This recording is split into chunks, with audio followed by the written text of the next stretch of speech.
Сегодня поделюсь с вами очень ценным рецептом от сильного кашля. Будем готовить коктейль. Он напоминает очень гоголь-моголь, но немножко изменен. Для его приготовления нам понадобится молоко, мед, сливочное масло, банан, желток, сода пищевая, а также специи – куркума, корица и имбирь.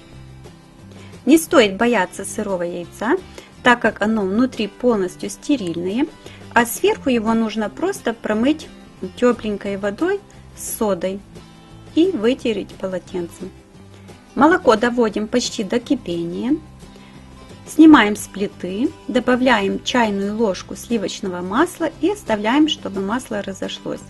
Дальше добавляем пол чайной ложки корицы, пол чайной ложки куркумы и где-то 1/4 чайной ложки имбиря. Перемешиваем все и можно добавлять мед. Меда добавляем 1 чайную ложку.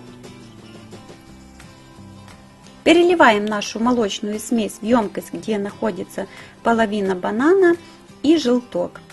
Банан должен быть обязательно спелым. И пробиваем все блендером. Если нету блендера, можно все вилочкой перемешать.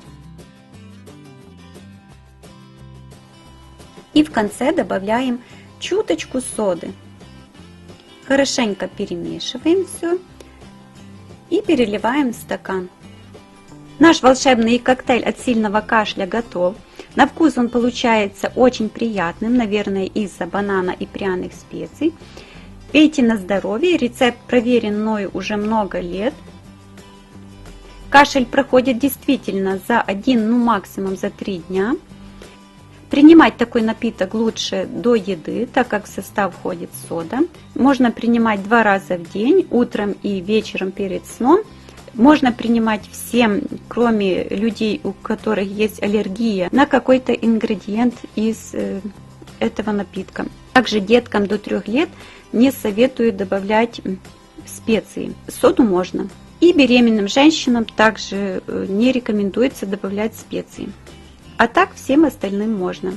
Желаю вам крепкого здоровья, не болейте.